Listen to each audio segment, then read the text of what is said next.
Okay, so it's a really, really warm welcome to the Cuthman lecture, and by Zoom.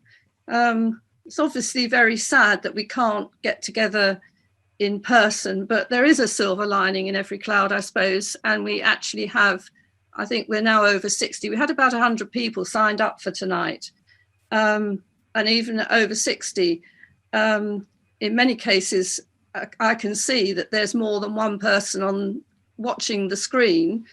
So actually, we probably wouldn't have been able to get an audience of this size. And in fact, we wouldn't have been able to get an audience of this size into the Penfold Hall. So there are some bonuses. And it also means that it doesn't matter where you are. So I think we've got one person from South Africa tonight, which is pretty remarkable, isn't it? And Laura Leslie, who used to live in Steyning and used to come very regularly to these Cuthman lectures, now has moved away from Steyning, but she's joining us tonight, which is brilliant. So for those of you who don't know me, I'm Christine Aubrey, and I convene these Cuthman lectures, which have been running now for 13 years. And tonight's actually is the 35th lecture in the series. These lectures are designed, just to give you a little bit of background, the lectures are designed to explore issues relating to religion, belief, ethics, morals, and spirituality in a contemporary world.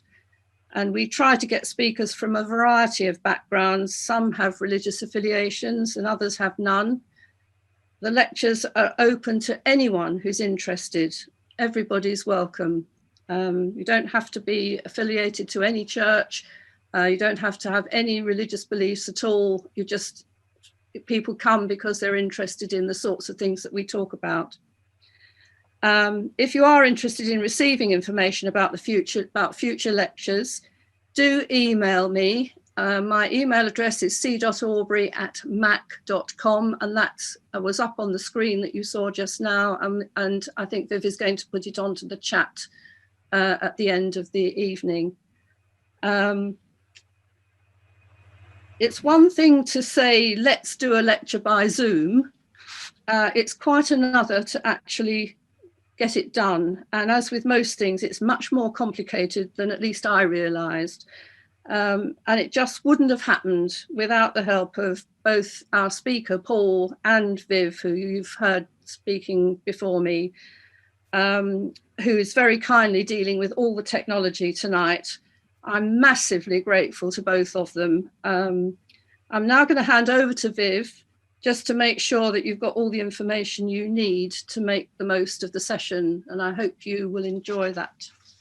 So Viv, do you want to carry on? Thank you. Hello, everyone. So I'm helping out tonight with the technology, as Christina said. My name is Viviane Ducey, and I work with Paul on the Your Better Nature webinar series, alongside Jane Moat and also my husband, Tony Woodbridge, who's in the audience tonight as well. So it now gives me huge pleasure to introduce Paul Hannam, our speaker tonight. Paul has over 30 years of experience in organisational psychology, leadership and personal development. He taught at Oxford University and has written several books, including a Sunday Times bestseller called The Wisdom of Groundhog Day. Some of you may have heard him being interviewed about it and its relevance for our times on the radio recently. Paul, together with Tony Whitbread, Jane Moat and Vivienne, who you've just heard speaking just now, are also a team called Your Better Nature, and they will be producing webinars on environmental issues for the United Nations in January, which is a pretty impressive thing to be doing, I think. I first met Paul when he attended a meeting of the Steyning Greening campaign last year. And as we got talking, I was fascinated by the way he could bring together a whole range of experience, interests and disciplines to his thinking of what it means to be human, and also his passion for encouraging people to reflect on what really matters to most to them. Paul has been instrumental in setting up the 2030 project, which is being rolled out through Greening Steyning. And in his talk, he's going to outline his vision for our community and how we can live healthily, happily, and sustainably as we confront the challenges that face our community and our world in the 21st century. Now, don't forget to put any questions onto chat, as Viv said just now, and Paul will address those after the talk.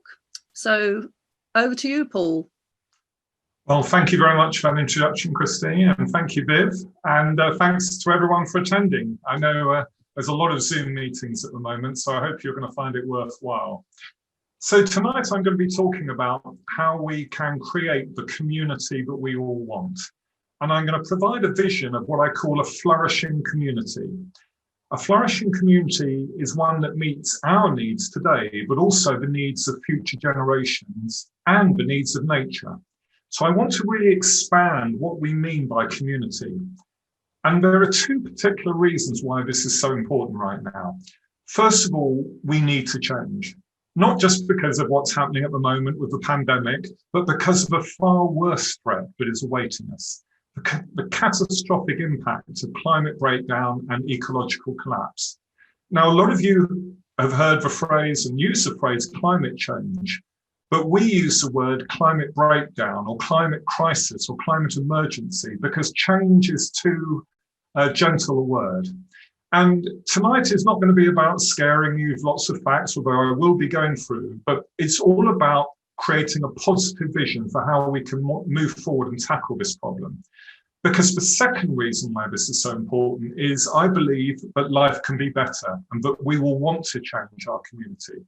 Because preparing for the future is going to require significant changes, but they don't all have to be sacrifices. They can be very positive. And I'm going to be bringing up my research in psychology and many other areas to show how we can improve our well-being and live more ecologically. Because the idea is, how can we create a community where we feel healthier, where we feel happier, where we feel safer, more secure, and more fulfilled? But first of all, I really want to touch on what's happening now, because it would be impossible to talk about the community without referring to the pandemic.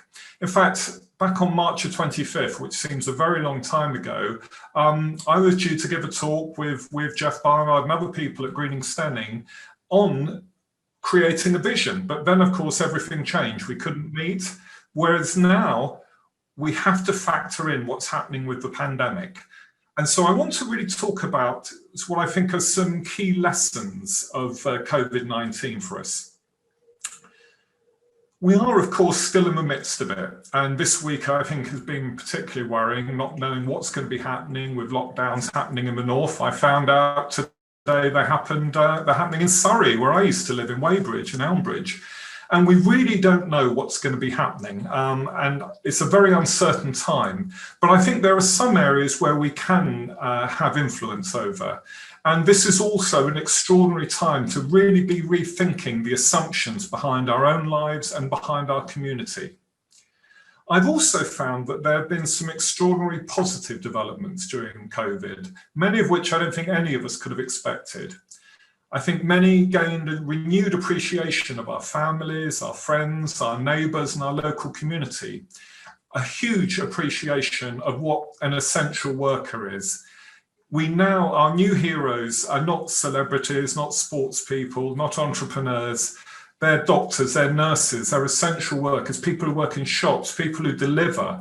And I think that has been a tremendous improvement for many people and made us appreciate just how many great people there are out in our community who we might previously have overlooked. I think we've displayed a lot more empathy, compassion, collaboration, community, and resilience. We've realized how incredibly adaptable and flexible we are. And these are skills that we need to take forward, because this is just the beginning of the changes that we're going to have to make as we go forward into this decade and beyond. But I think also that COVID-19 has demonstrated our better nature and what is possible if we really cultivate it. Within our community of Steyning, Bramber, Upper Beeding, we've seen neighbourhood groups in where I live, in a road. There's been a very active campaign by neighbours really to support each other. And we don't want to lose this. We don't just want to bounce back to living more isolated lives. We want to build on this and build on the foundations we've laid in the last 9 months. At Greening Steyning, we did a survey of 500 people approximately, and the majority of people don't want to go back to the old way. There's a real yearning for something new. So here are some of my thoughts about the future, and we can factor them into how we're going to develop the community. I think a lot more people are going to be working from home, not just now, but in the long term.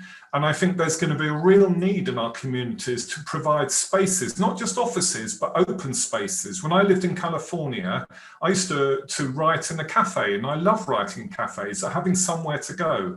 And I think we need to think about how the community can support this move to homework, because we don't always want to work at home all the time, but we don't want to necessarily commute. And I think businesses are changing dramatically in terms of where we're going to be working. More people are shopping locally. Yes, a lot more receiving deliveries, but we want to have a really active, buoyant local high street and more farmers markets and places where we can buy organic food and other sustainable products. I think people are not going to be traveling so much abroad. They're going to be traveling more locally. And I think we're going to see a lot more people coming to the South Downs. I think communities will be stronger as a result of this. I think we want to build that network and feel that sense of belonging more than ever. I think there's going to be renewed, re-energized civic leadership, but communities are going to take more responsibility. I think there's a lot more focus on our physical and mental health. And perhaps for me, one of the strongest developments is I think there's going to be a huge increase in our search for meaning, for purpose, fulfillment, and the spiritual life, because this has been a unique opportunity for us to really pause and focus on what matters most to us. You know, this has really been, in my life, and I suspect most people here, a unique time. You know, when we leave school, when we leave university, we tend to go on this routine. And Christine mentioned a book I wrote called Groundhog Day. And the reason I use Groundhog Day is as a metaphor of how we get stuck and trapped in routines. Now, in many senses, the pandemic has slowed us right down and allowed us to question these routines, these structures, to reset our priorities and decide what matters most to us. Because I think also that we're far clearer during this period, but what unites us is far greater than what divides us. And but our common humanity matters far more than our individual lifestyles. And I think we're all been encouraged to focus more on the greater good. And again, we don't want to lose this, because ultimately our community is a projection of ourselves. It's an outer representation of our inner lives and our mindset. And we create the community that we want. And the more we can have a community where we give rather than take, where we connect rather than withdraw, where we're active citizens rather than passive consumers, will be very good for all of us. But irrespective of our individual beliefs and our spirituality, there's something much bigger going on. We have to take into account that, yes, COVID-19 is terrible. Yes, the job losses, and particularly I think the future for our children and grandchildren is very, very worrying at the moment. But we cannot talk about communities or anything without referring to what is the biggest elephant in the room, and that is our environment. Because the fact is, although COVID-19 has dominated the news like nothing else has, certainly in my lifetime, the fact is that the environment is getting worse every day. The problems are getting worse every day. And however we build back better, to use a popular phrase, we have to build back a more ecologically sophisticated, sound, and beneficial community. There's more urgency to change than at any time before, because we are facing climate breakdown and ecological collapse. I've worked in this field for well over 20 years as an academic, an entrepreneur, and a writer. And it's been very hard for me to every day to see the science going in one way, to see the trends going in one way, and that's a very negative way. And I really hope that this pandemic will be the wake-up call that we all need to address this, because we have to change our lifestyles and we have to do it very quickly. But the good news is that we have the knowledge and the tools to really do something about this. And I'd be interested to know, and you can raise your hands or put it in the chat box, how many people recently watched the David Attenborough show Extinction. I've talked to a lot of people, many of whom are not quite environmentalists, who were deeply, deeply disturbed by this program because it brilliantly brought across just how desperate the situation is that we're all facing. And to quote David Attenborough, it may sound frightening, but the scientific evidence is that if we've not taken dramatic action within the next decade, we could face irreversible damage to the natural world and the collapse of our societies. Now, this isn't an extreme left-wing radical saying this. This is probably our most respected broadcaster, one of the most popular people in the world. I mean, it's a man who meets with President Obama, you know, an extraordinarily influential man. Last weekend, I listened to a TED talk by Prince William, and to my surprise, it was actually quite brilliant. And he said, the science is irrefutable. If we do not act in this decade, the damage for what we have done will be irreversible, and the effects felt not just by future generations, but by all of us alive today. So we are hearing from Prince William, we're hearing from David Attenborough, we're hearing, of course, from Prince Charles, and have done for many years, but from people from all across the world. And I'll introduce more very famous people who are singing from the same hymn sheet at the moment. But we have to do something. If we take, first of all, ecological collapse, I don't know how many people realise just how serious the situation is. We're well into the 6th mass extinction. Humans and livestock now account for 96% of the biomass of mammals, just to show you the profound, extraordinary impact that humans have had. Did you know that we kill 70 billion animals a year, at least, and we kill several trillion fish, most of which accidentally? We have lost 40% of our topsoil, of our arable land over the last 50 years. Our rainforests are largely gone, our coral reefs largely destroyed. It's absolutely catastrophic what is happening to us at the moment. And there's a phrase I use quite a lot to talk about climate breakdown, which I want to talk about now. And it was a phrase that was developed by Yale University. And to really sum up in 9 words, 10 words, exactly in a very memorable, simple way, what's really going on. It's real, it's us, it's bad, scientists agree, and there's hope. So let's just go through this. It's real. Climate breakdown is happening, and it's happening fast. You know, our civilization for 10,000 years has depended on a stable climate for food, for health. For 10,000 years since the Ice Age, our amazing climate has given us the perfect conditions for life. And over 3 million years, our temperature has never varied more than plus or minus 2 degrees centigrade. But we're now on a very clear path to a 4-degree warming by 2100 if we carry on at our current trajectory. We are going to be in a position that we haven't been in for millions of years. So this is very real. It's us. The cause of climate breakdown is anthropogenic. It's caused by humans. Before the Industrial Revolution, the amount of carbon parts per million was 280. It's now pushing 420. And you can see the exact increase as a corollary to the increase in industrial production and population. There is no question that we are causing it, not just in terms of using fossil fuels, but also through the destruction of the natural carbon sinks like rainforests. The last time we reached 420 parts per million, sea levels were 60 feet higher.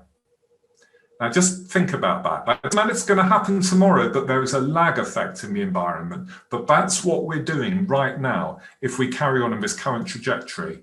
We've got record temperatures in the Arctic Circle, quite incredible this year. We had the record all-time temperature in Death Valley, which is about 100 miles from where I used to live in California. We've just had record wildfires there, which we've never seen before. Greenland's ice is melting at a point of no return. And something you might not be so familiar with is that Himalayas glaciers are now starting to melt. Now, the Himalayas provide water for over 1 billion people. So you can imagine the implications there if that carries on. Okay, so we are going through extraordinary changes at the moment, and we are heading towards the worst possible scenario, which would be hothouse Earth. That's where temperatures could rise by up to 7 to 9 degrees. It won't happen this century, but it could happen the next century, and that would make life unsustainable for billions of people. There has been, until probably the last few years, some climate denial. Some people don't agree with it, but the fact is now that over 90% of the world's climate scientists, people who are writing peer-reviewed papers, agree that climate breakdown is happening and it's caused by humans. This is not an extremist position. This is the logical science. Climate denial is pretty much as irrelevant as denying gravity or believing the world is flat. And most climate denial is financed by fossil fuel corporations and lobbyists, just as they finance the lobbying for tobacco. So just bear that in mind if ever you come across something to do with climate denial. But there is hope. This is the last 2 words, and this is where I really want to switch over in this talk. I just wanted to go through some of the facts so nobody's under any illusion about the seriousness and urgency of what we're facing. But there is hope, and it's not too late. We can turn things around in our own lives, in our community, nationally and internationally. And the key year to think about, and why we call it the 2030 project in our local community, is 2030 is an incredibly important year. The IPCC, which is the panel of leading international climate scientists, have warned us that we have to stay below 1.5 degrees. And we have to do that by reducing our emissions by 50% by 2030. If we go above that, that's when we get into what we call runaway climate change. So the next 10 years are absolutely critical. And we have to think of every way we can of reducing emissions. And I'd like to just spend a moment going through what are the key areas we need to cut down in. Now, there's a lot of lack of clarity, if you like, about what are the biggest causes of carbon emissions. It's actually very interesting when you look at the numbers. So Project Drawdown is a very sophisticated American project led by Paul Hawken, who's one of the leading environmentalists in the States. And they've worked with leaders around the world to really look at what are the top 12 solutions to reducing what they call global warming. And surprisingly, and very few people know this, number 1 is refrigeration. Now, that doesn't just mean turning off your fridge, unfortunately. It means all the refrigeration, all the distribution of food, production of food, and everything else we use for refrigeration is a massive thing. But if we go down there are some areas which are international and dealing with educating girls, family planning. But the big ones for us in terms of our community are reducing food waste, a shifting to wind and solar, and I think also regenerative agriculture, which is really trying to have agriculture which is using better soil and also really using organic, and silver pasture, which is similar in some ways to rewilding, where you're integrating livestock and woodlands and agriculture. But in terms of our own lives, the biggest things that we can all do, and you can take your pick, is insulating your home, improving eco-efficiency of your home, stopping air travel, becoming vegetarian or certainly eating less meat, and reducing food waste. And I'm going to come back on more onto these later. But I want to introduce another idea that's been very influential for me. So this is a concept of what's called donut economics, developed by Kate Raworth, who's an environmentalist at where I used to work, the Environmental Change Institute at Oxford. And she's developed this brilliant idea of a donut. And if I can just run through this, then I'll apply what it means to communities.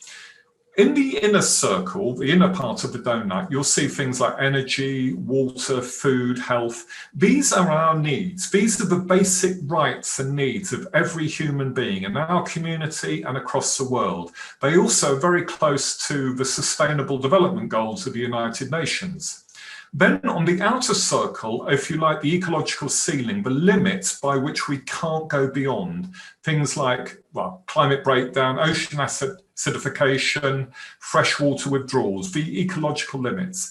Basically, our job as societies and as communities is to stay in that space where we can meet needs but not overshoot the limits. And what Kate calls the safe and just space for humanity, but also a safe and just space for our community as well. And this is now being applied to cities like Amsterdam, and there's a new initiative starting in different countries around the world where we're applying it to local communities, and we'll certainly be doing this. So we need to find a way in which we can meet our needs and the needs of everyone in our community without breaking through these ecological limits. We have failed miserably in the West as a society up to now. It's a root cause of our problems. It's a system we've created which consumes too much and destroys too much, and it's based on fossil fuels. So we need to find a way in which we can stay within those limits. And the question is, what future do we want? How do we want to live? How can we cut emissions in half, which is what we need to do, yet still maintain jobs, health, education, and all our other critical needs? And for me, a much deeper question is this: what legacy do we want to leave our children and grandchildren?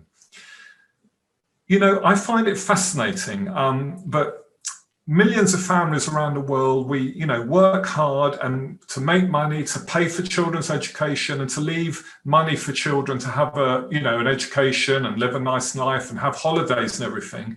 Yet the very footprint that we're leaving by doing this is creating a world which will be unsustainable, which will just not be a place for anyone who wants to live in the way we're going. So we have to think about our children, our grandchildren, our great-grandchildren, and I believe 7 generations ahead. The Iroquois and other indigenous people in North America had this principle called the 7th generation, was that they made decisions for 7 generations ahead. You might have heard the expression, it's good to plant a tree knowing you'll never enjoy the shade. You're doing it for the future. Yet we live in this short-term society where we're so focused on our immediate needs and instant gratification, but we're not thinking of the long term, and we have to. My grandfathers fought in the First World War, my dad fought in the Second World War, many of you will have had relatives who did. We've been so blessed as a generation up to now, but our fight, our war, our struggle is to save nature, is to prevent climate collapse. And it's really important that we think about this, because for me, our responsibility to future generations is one of the biggest ethical choices that we have to make. It's a spiritual choice. It's taking a much bigger picture about what community is. It's breaking through the boundaries of time. And what, for me, it's all about creating is a flourishing community. A flourishing community is a community where we aren't just living ecologically, not just living in that just and safe space, but we're actually enjoying it. We're actually enhancing the quality of our lives. Decarbonising our economy is going to need a new way of living, but it doesn't have to be negative. There are so many positives. Yes, it's going to require a change in our mindset, in our habits, in our behaviours, in how we work, how we live, how we travel, but it could be very good. We've already tasted the fact that even in the worst moments of a pandemic, we rediscovered so much humanity, so much compassion, so much love and caring in our community. And we now need to go forward to that next stage with that view. So how do we create this community that meets our social, economic and health needs within these limits? And we're going to look at some ideas for doing that. But first of all, I want to bring across a very important distinction. In my work as a psychologist, and in some of the books I write, I talk a lot about the concept of authentic needs. We have a whole range of needs, but the problem is our culture, our economy, and our society is largely built on what the Chilean economist Max Neef called pseudo needs. These are inauthentic needs for status, for approval, for power, for wealth, for control. You know, just look at the millions of marketing messages we're exposed to through advertising and everywhere, day after day. We are stuck in this very limited culture that is built on pseudo needs, not our real needs. So what are authentic needs? There's a number of them, and I want to go through some of them. First of all, it's a sense of belonging. We all have a need to belong. Yes, we belong to families, we belong in our relationships, but I think we have a much bigger need to be part and belong to a community. And it's a wonderful feeling to feel part of something much greater than ourselves. And we know from studies in positive psychology, which is my field, that happiness is very much, very closely aligned to this sense of belonging to a community and something bigger. Our community has to support our health. Sport, getting out there, being active, cycling, you know, keeping pollution low, doing what I love doing, walking. I mean, we live in one of the most beautiful areas of Britain, and we should be out walking all the time. And it's a very important part of what we're doing. It's also about providing a safe environment where, you know, children can play, where we feel safe and secure, and there are strong bonds between people. I also think it's celebrating tradition. You know, we don't want to just throw out everything. We have a remarkable heritage here. I've lived in many parts of the world, but I think Steyning is one of the most extraordinary places I've lived in. And we need to maintain that strong connection to the past and also have a very strong local economy and support many different people from every walk of life within the community. We need to be encouraging volunteering and caring for people in the community, carrying on where we were before in terms of looking after our neighbours, caring for the vulnerable, people with physical, learning disabilities, the lonely, the depressed. You know, we are facing an unprecedented mental health crisis, and being part of a community is critical to doing that. There's a very good book by Johan Hari called Lost Connections, which really shows that helping each other and providing support in our community and providing connections and networks for people with mental health challenges is one of the most important ways in which you can help and serve them. I think it's also about encouraging creativity, focusing more on arts and crafts and hobbies, and less on shopping, less on doing things which you would consider a luxury. But I want to focus most of all on what, and very much linked to the principle of Cuthman lecture, and very important to me, I think above all our community needs to meet our spiritual needs. Now, when I talk about spiritual needs, I'm not necessarily talking about religious needs. I'm not a member of religion. I was raised a Catholic, but I believe I'm very spiritual, but I'm not religious. But I think it's probably our most important need. In my work as a psychologist and also in my own personal experience, we all have to ask ourselves at some stage in life is, what is the meaning of our life? What do we stand for? What does it mean to be human? And also, I think the environmental crisis is a moral question. It's an ethical question. It's a spiritual question. What is our responsibility to people around the world who are already suffering from climate change? Are we prepared to change, transform even our lifestyle to protect the more disadvantaged around the world and in our own communities, to protect future generations, other species, and the earth itself? My view is that everything is sacred, and that learning to appreciate and respect each other, nature, and every moment of our brief time on this planet is our sacred task. The gift of being alive outweighs anything else that will ever happen to us immeasurably. And I, and most of us here, have everything we need already to be happy and fulfilled. And it's our duty to protect the earth and not to live a more selfish lifestyle, but really to help others meet their basic needs and to stay within those limits. 21 years ago, I had an epiphany. At that time, I was the owner of an IT company of around 500 people working for me, and I jetted around the world looking to grow my business even more. Then by accident, I read a book called The Ancient Hours of Sunlight by Tom Hartman, The Last Hours of Ancient Sunlight by Tom Hartman, who then became my friend. This book really revealed that the lifestyle that I was enjoying so much and living might have been very good for my ego, but it was highly damaging to my soul, and more importantly, highly damaging to the environment. The trappings of success that I'd yearned for and worked for so hard were disastrous for the environment. This changed my life forever. It took me down a path which I never could have envisaged. I only went into my office one more day after that. And it's not always been a smooth path. It's been a very difficult path, taking the road less travelled. But I now devote my life to promoting a way of life that is ecologically and socially just, and that is in tune with my values. And once you live that way, it's very difficult to go back, and you realise it's the only way to live.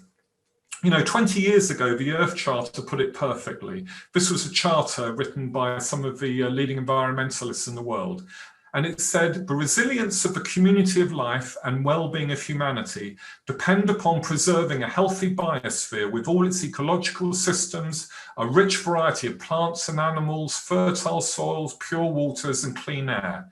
The global environment with its finite resources is a common concern of all peoples.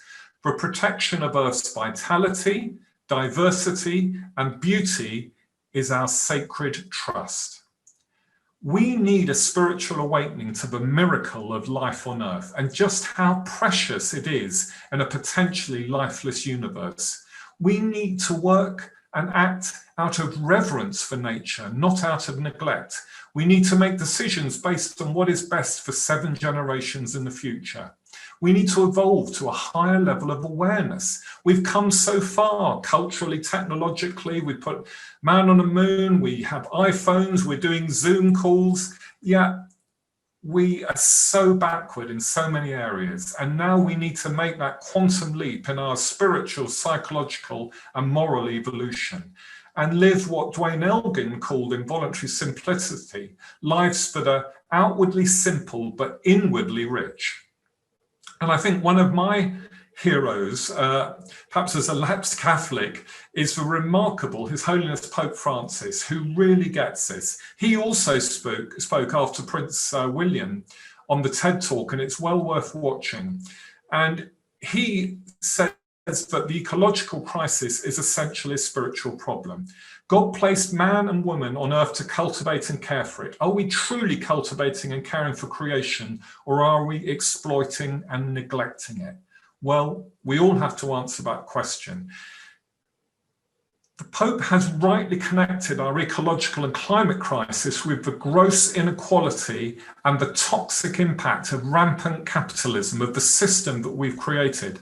This is so revolutionary in many ways, but really it's only a revolution in our consciousness, values, and behaviour that's really going to help us. There are many communities around the world that are already dealing with the problems. And I want to go through some of the ideas.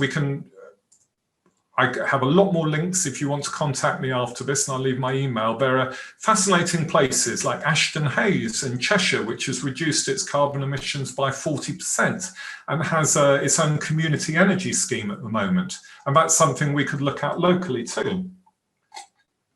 But one place I'd like to talk about, because it really brings together so many strands of what I'm talking about, is a city, and it's Copenhagen, which is often regarded as the most sustainable community in the world. Now, it might be a bigger city than where we live, but there's so much we can learn from it, because the Europeans, I think, are taking tremendous steps in the right direction. And in Copenhagen, sustainability is right at the top of the agenda. In every decision that's made, it's the first value to be considered. It's a priority. Their goal is not to be carbon neutral by 2050 or 2040, 2030 even, but by 2025. And the city is designed around a bicycle, organic food is standard, there are recycling facilities everywhere that give you a deposit even when you return a plastic cup or a tin. And there's something else more important in my view about Denmark, is that it's regularly ranked as the happiest country in the world. It's what we call a flourishing country, full of flourishing communities. It has very strong civic life, a tremendous commitment to the outdoors, to health and fitness, a great appreciation of health and education. But there's something more that I think underlies it, a mindset. And some of you will have heard of this. It was very popular in books a couple of years ago.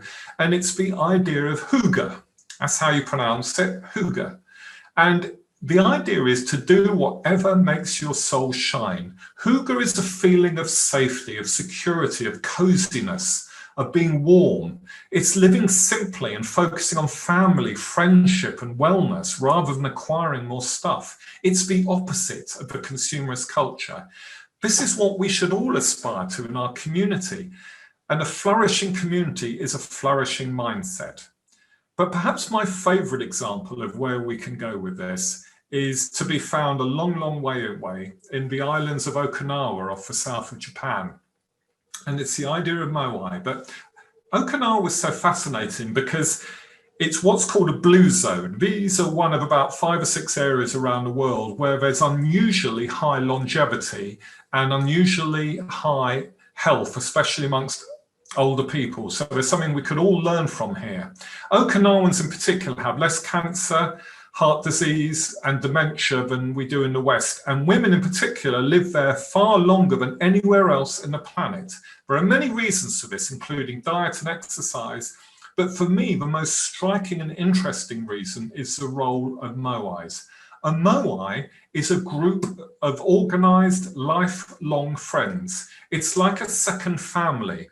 It's a community, sometimes numbering in hundreds, sometimes over 1,000. It's a social support group that forms in order to provide a whole range of support from social, financial, health or spiritual interests. They last a lifetime, include every age group from toddlers to centenarians, and they often number in very big numbers. Now, we know from extensive research from medicine and also in psychology that the biggest factor in long-term happiness and a significant factor for health and longevity is the number and the quality of connections that you have. Loneliness is a real problem at the moment for many people, and the more we can do in our community to provide social networks, we could even maybe look at our own moai, would be a tremendous stride forward. And just imagine what it would mean to be elderly, to lonely and vulnerable people in our community, and it would enrich our lives too.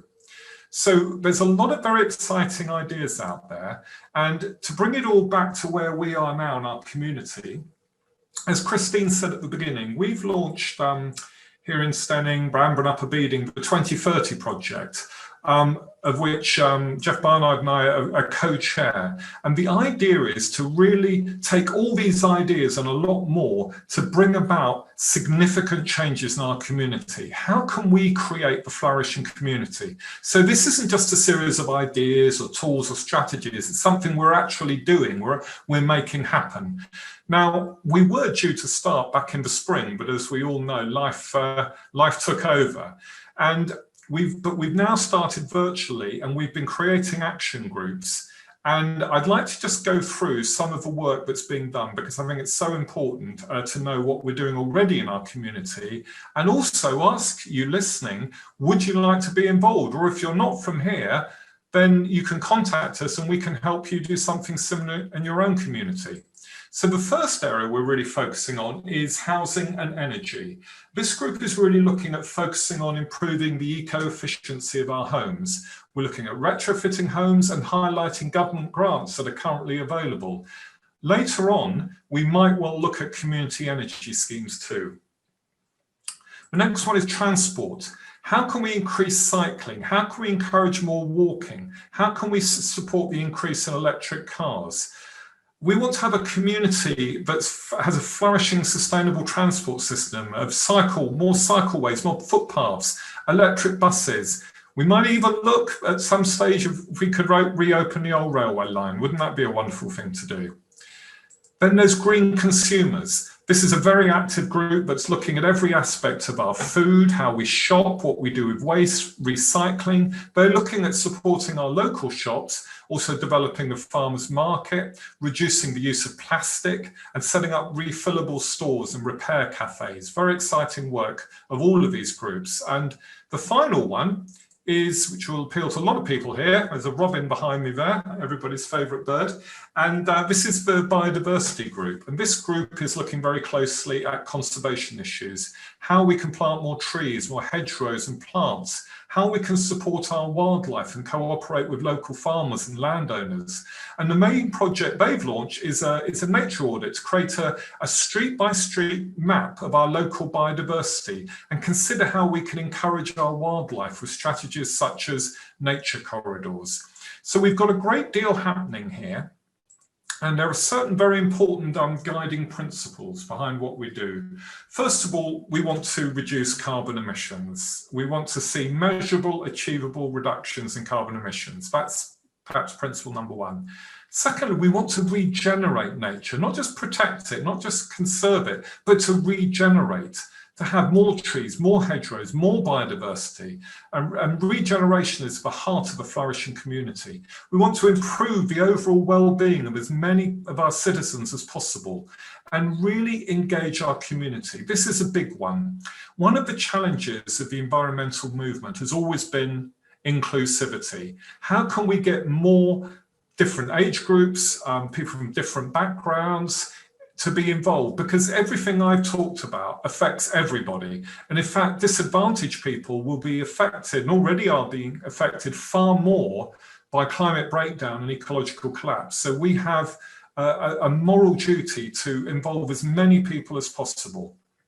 We want to engage as many stakeholders like schools, local businesses, churches, clubs and societies. So at the end, I'm going to leave our email address, and if you want to join us, please do. The more people can join, the better.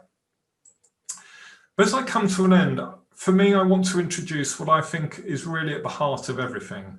This is the work I'm doing with Tony, Viv and Jane in Your Better Nature, and the work we're going to be doing with the UN is we need a new story about what it means to be human, especially at this stage of our history with such a terrible predicament we find ourselves in. We all tell ourselves stories, but we also tell ourselves a collective story.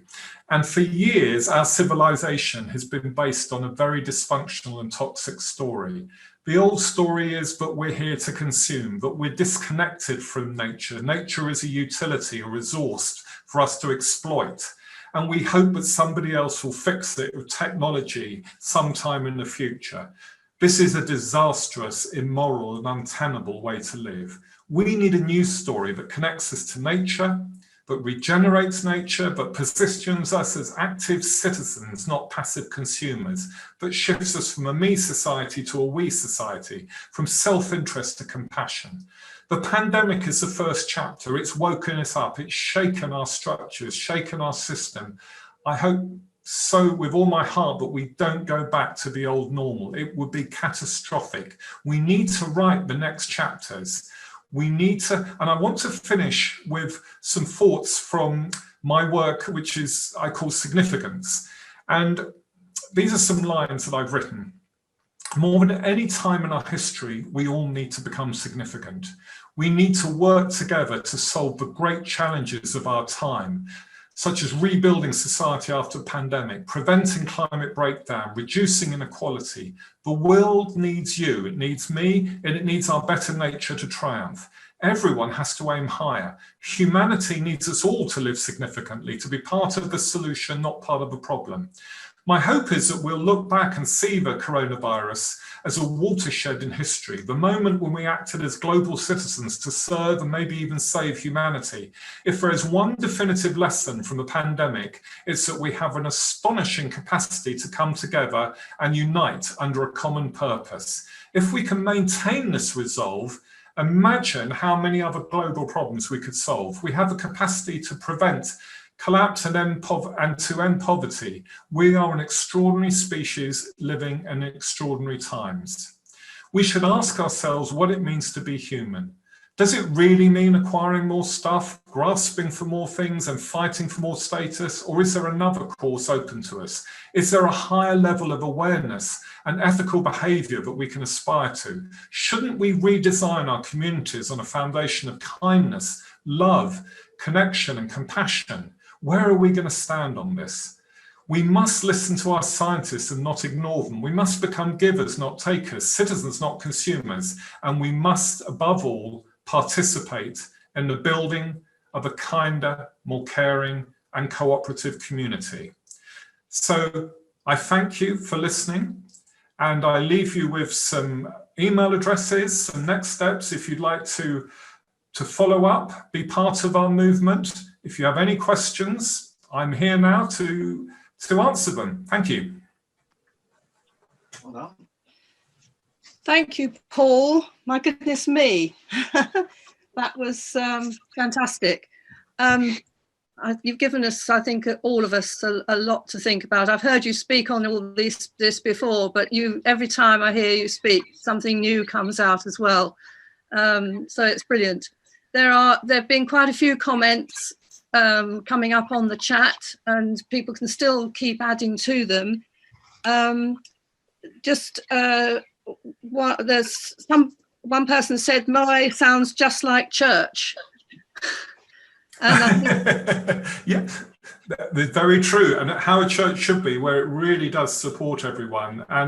But it doesn't. The point I'm making here is that yes, it is like a church, and being part of a church is a wonderful thing.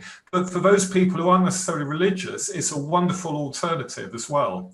But yes, it is like one. Good point. Okay, and someone says that they live in South London, and it feels a bit more difficult to do some of this stuff in South London.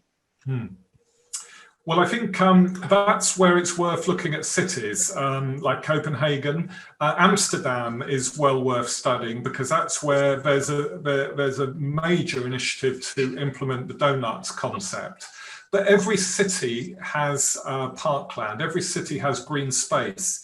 You know, in one of the webinars I regularly do, I talk about the healing benefits of nature. Just even looking at a plant, even looking at a picture of a plant is good for your health. And so yes, cities are different, but in some ways, you can find people who are a lot more environmentally aware, certainly in many parts of London. And this is entirely achievable wherever you live. And there are many examples. I think actually it's quite interesting. We have a son and daughter-in-law and family who live in South London. They have no garden, but have a little bit of front garden. And during the real lockdown, everybody in their road was sitting out on their front doorsteps. And they actually got to know a lot more people through the lockdown because everybody was sitting out on their front doorsteps and chatting to each other. Absolutely. And for many of us here, that's like going back to our own childhood. You know, I had a wonderful childhood where I cycled everywhere. My parents didn't have a car, but I knew everyone in the streets. You just went from one house to another, one garden to another. It was wonderful, you know, and we've lost so much, and hopefully we can see what we could regain. And of course, what made that easier in lockdown, and of course also when we were children, is there weren't many cars going down the road. Very true. Okay, so there's a couple of people are commenting or asking, how are you getting children and schools involved in all of this? Yeah, very good question. Part of our work within the 2030 project is working very closely with the grammar school. Now, clearly, that's probably more than any area has been set back by the pandemic, and teachers already have a tough job, but their job is twice as tough this year. So some of that's on hold, but we want to have youth groups. We want to involve as many young people as possible. On our talks, we regularly have students and a lot of work being done at universities. But yes, we have to involve children. And I think the idea of doing the nature map is a great way to get children involved. To get children involved in environment, you need to give them activities. They would find this probably all too abstract, or many of them would. But going out and, you know, counting butterflies, mapping out the biodiversity in their streets and in their friends' streets is a great way to get them out there. And there are many different things that we're going to do, and especially once it becomes hopefully easier next year. Okay. Actually, it's just a comment that's come in that I think relates to this, so I'll just take this one first. Joanne says, I set up a WhatsApp group in my road in March. It has created a sense of community between many people, but many people are not interested in being part of a community. It doesn't stop me trying though, and lots of my neighbours now exchange plants, etc. So that's feeding. Absolutely. And I'm in a neighbourhood WhatsApp group, and they're very active in our community and all over the country. And I really hope they'll continue. This is one of the themes of what I've been talking about, is we don't want to just gradually drift back to that old way, because yes, the pandemic has been terrible, and it has, you know, we all know people who've suffered. But the fact is that there's been so many positives that by pausing and taking this time out, we've started to really focus on what our authentic needs, which is to connect with people, is to feel that you're part of a neighborhood. And those things that make life far more worth living than, you know, expensive travel or buying the latest car or gadgets, you know, these things are secondary to our happiness. Right, another question from Roger Williamson. Roger says, many thanks, Paul, really good on the local community, but how can we work more effectively with the global south, combining the sustainable development goals with a good life for all, including the global south, not primarily for us?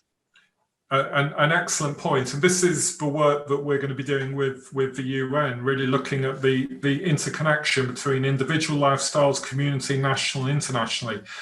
Again, I come back to the fact that the ecological crisis is a spiritual crisis, a moral crisis, because the people who are being most affected and will be most affected are the disadvantaged, are the poor. Every time, you know, we increase our carbon footprint, we might be protected from the impact, but many people around the world will not be. And global climate breakdown is already affecting people in a tremendous more number of flooding, more droughts, more extreme weather events. That's one of the results of climate breakdown. And we're seeing this all over the world. And the way to do it is we need to lobby our politicians. We need to join groups like Greenpeace, Friends of the Earth, WWF, and do whatever we can to do it. And I know a lot of people here are members of a church, are religious, and I think read what the Pope is writing at the moment, even if you're not Catholic. And there are other leaders out there, but he represents, for me, the religious response to what we need to be doing. And he talks a lot about the impact of ecological collapse and climate collapse on the very poorest. So it is a very, very important question you address there. Okay, another one here. Scientists are not getting a great press at present, with conflicting views about how to tackle the pandemic, and some scientists seeming only to see one side of the picture and not the negative effects of lockdowns, etc. Do you think that there is a danger that this will make people skeptical about climate change science? Yeah, it's a good point. Well, I think they're two different things. I think most scientists are agreed on the cause of coronavirus and that it is a virus and it's deadly. Where the disagreement is over how we respond to it. You know, concepts of herd immunity, or, you know, there are many different disputes. I think when it comes to climate science, there isn't, for me, a proper climate scientist in the world, and I've met some of them who isn't absolutely clear and agree with all the other climate scientists. Where there might be disagreement is on the strategy for how we deal with it. But on the whole, there's pretty strong uniformity. So there's complete uniformity on the causes of climate change that are human, anthropogenic. In terms of the strategies, there's maybe less consensus, but most people say we have to shift away from fossil fuels as immediately, really, as quickly as possible. Again, you might not know this, but fossil fuels still get approximately $1 trillion of subsidies. Coal, gas, oil, whereas renewable energy has got a fraction of that, maybe 5% of subsidies. Now that is insane, absolutely insane. So we have to change these structures. We have to change our institutions to prevent this happening. And I think most climate scientists would agree on those strategies. But so I think it's a slightly different problem, but you're right. Science does sometimes get a bad name over this, yeah. Right, back to the children and young people. Young people are demanding change, but they're a generation who do not have the connection with nature that we do due to the distractions of modern technology. Do you feel that we, the older generation, need to lead with our passion for the outdoors, nature, rather than feeling ineffective? Yes, most definitely. Well, it's interesting. If we look at young people, and clearly it's a very broad group, what has been the most significant development in awareness of climate breakdown over the last few years? I think most of us would agree is Greta Thunberg. A girl who nobody have heard of 3 years ago, a Swedish schoolgirl with Asperger's, who literally within a year was Times Person of the Year. I mean, that's never happened before. So it shows the influence of young people when they set their mind to it. Now, in terms of getting outside, I think it is a real issue. Phones, screens, what we're doing now, this is the landscape for most young people, and the lockdown probably hasn't helped. What we need to do is absolutely get them out there. The Ramblers movement in the 1930s started as a protest mainly by young people of hundreds of thousands or tens of thousands of people from the industrial towns of the north coming out into the Peak District and trespassing on lands and demanding national parks. And that was how you met people. That was the dating scene of the 30s, was rambling. Because when you go out rambling, you improve your health. It's a great way to meet people. It's a great way to have an appreciation of nature. It's probably the best activity you can do, both individually and socially. So we need to find innovative ways of getting people out in nature and off screen. Yeah, it's a very important idea. Okay, just a comment which from Larry Culliford's, Steyning Grammar School already embrace character education based on Seligman's Flourish. It is central, oh gosh, it's disappeared again. It's central to activities throughout the school, a wonderful development. It's yeah, comment. And that's very interesting because in my professional work, I've been working in the field of positive psychology, and flourishing is a core concept. So Martin Seligman is seen as the father or founder really of the positive psychology school, which is very important because when I studied psychology at university, you studied what was wrong with people, basically. You studied, disorders, dysfunctions. But then Martin Seligman had this brilliant idea in the late 80s, early 90s, said, well, why don't we study happiness? And a lot of academics thought this was outrageous, the concept of studying happy people. But he and a group of amazing people really founded positive psychology. And for me, it overlaps with community, with ecology, with all the things we've talked about. Because the central premise of positive psychology is that money, wealth, and all the things we've been sold and conned into believing will make us happy, in fact, are not the keys to happiness. And I could talk all night about this, I won't, but it's a very important concept, and it's great that Steyning are doing that work.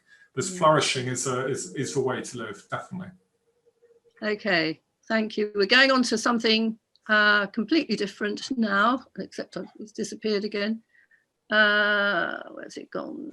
How do we convince people that air travel is not such a good thing in an area where aviation provides considerable employment?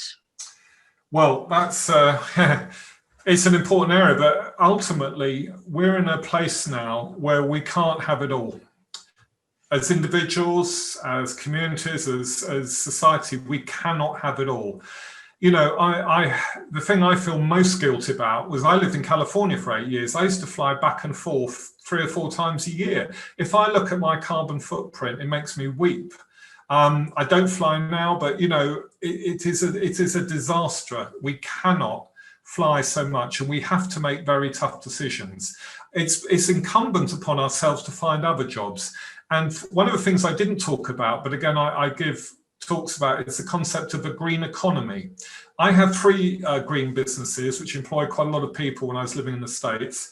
And I think, and if Joe Biden wins the election, which I think most of us fervently hope he will, one of the first things he's going to do is invest about $1 trillion in what's called the Green New Deal or the Green Recovery Program, which will create millions of jobs to retrofit the housing and offices in America, millions of jobs to transform the transport infrastructure, millions of jobs to shift all of the power to renewable energy. This is like Roosevelt in the 30s, but on a much bigger scale. Why can't we do the same in the UK? Why can't the government use, instead of giving all this money away and investing in a lot of areas, why can't they put it into green business? We bailed out the banks 10 years ago. Why can't we make that strategic decision to have a green recovery here? Then that will create the jobs that will be lost in aviation. Okay, just another comment here. I create nature art, in quotes, in my garden with my 6-year-old neighbour, and we go on nature walks along urban streets collecting anything interesting. There's some ideas for us. That's Excellent. A really good idea. Definitely. Right, someone else says, you didn't mention Extinction Rebellion when you suggested we join Greenpeace, etc. Is there a reason for this? They do a huge amount of backroom campaigning as well as direct non-violent action. Absolutely. And I think alongside what Greta's achieved, XR have done a tremendous job in increasing awareness. And no, it was not delivered. There are many different organisations. And it really depends on your personality and what your particular interest is. If you want to campaign, if you want to get out and protest and really being at the cutting edge, XR is a fantastic place. I mean, I'm a member of Green Party. That's another area you could work on. If you're more interested in conservation, you've got WWF, you've got, many other nature and bird societies. But then you've got Friends of the Earth, Greenpeace, another great campaigning group. There's a wide range of choice. And again, if you contact me, either through Greening Steyning or individually, and you tell me what your interests are, I can point you in the right direction. But I absolutely support XR in terms of raising awareness. We've reached a point now where there's no time for niceties. There really isn't. Imagine if 10 years ago or a year ago, I'd known with absolute certainty and had evidential proof that we were going to have a coronavirus, and it would have been remiss of me not to have said that. Well, I've known for 20 years that we're facing catastrophe and we're running towards it at the moment. So we all have a duty to do whatever it takes here, because this is the biggest issue facing humanity. Okay, right, Nigel Hartley says, we have Steyning Downland scheme on our doorstep. What interaction should there be between SDS and the community, and what would you like to see that would encourage that? Well, awareness. I know our biodiversity group have already been in contact with Downland Scheme, so that's important. But I think just raising awareness, having more activities there, working with the schools to get people there. I mean, I love walking around Steyning, and I tend to see the same people, the same dog walkers, and probably the majority of people still don't know the beautiful walks and the beautiful land around Steyning. So anything we can do, and I'm open to any ideas to encourage walking, I'd be happy. It might be a bit difficult at the moment, but once we can have more than 6 people, I'm happy to lead a walk. Anyone who wants to join me, and we can go and tour the Downlands, because it's such a wonderful way to spend your time. So yeah, very open to ideas here, but I can put you in touch with our biodiversity group if you contact me, and we can look at some activities. Yes, Viv has added, why not join Sussex Wildlife Trust? I am a member, and we have Tony and yes, on board, exactly. Tony Whitbread, who's the lifetime president. So yeah, great believer in that. Okay, I think. Any ideas? I think I haven't got any more coming up. Any ideas of how you can get children off their iPads? Can't. Did you hear that? Getting children off their iPhones. I think we sort of covered that earlier, really. Yeah. Yeah, that is far bigger problem in the environment, far more intractable. Yeah.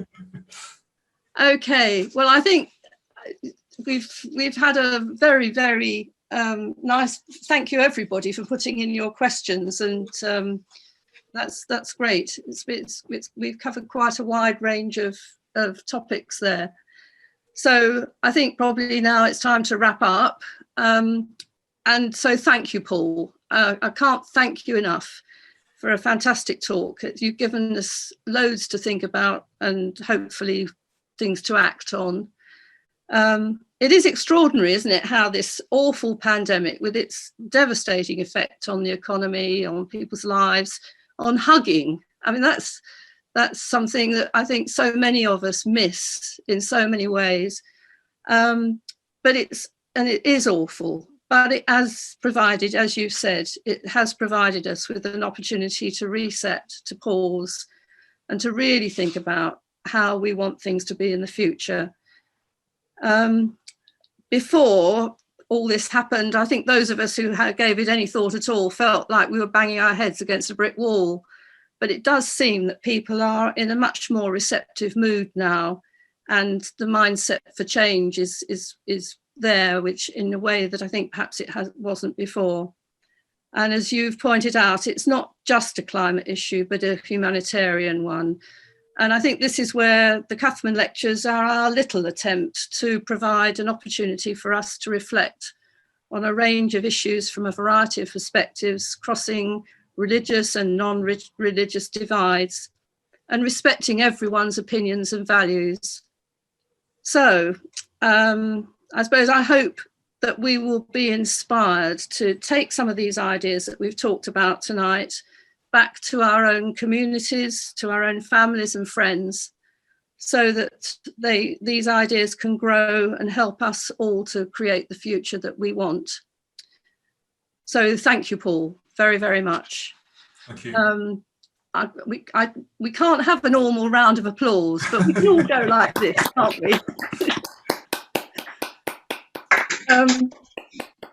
Before we finish, just a couple of announcements. A reminder that if you're interested in the Cuthman lectures and you're not already on our mailing list, do email me and I will add you to the list. Likewise, if you want to keep in touch with Paul and Greening Steyning and the 2030 project, Viv is going to add all those emails to the chat. You might like to know that on Tuesday, the 27th of October, Greening Steyning will be holding a special online screening of the film 2040. This is an inspiring and uplifting film on what the future could look like if we act now, by talented New Zealand director Damon Gamo. And there's more information about that on the Greening website, which is very straightforward. It's www.greeningsteyning.org. And finally, I would really be grateful actually to have your feedback on how you think this Zoom lecture went. If we feel that the format has worked well, I'll try to put some more lectures on over the winter months. The technological side is not insignificant, and I'm going to have to rope in some extra help if we're going to do that. But if we think that it's worth doing, then I will certainly have a go. So thank you again, Paul, for inspiring us tonight. A huge thank you to you and Viv for all your help with the technology. And thanks to all of you, wherever you are, for taking part. It's been brilliant. Thank you.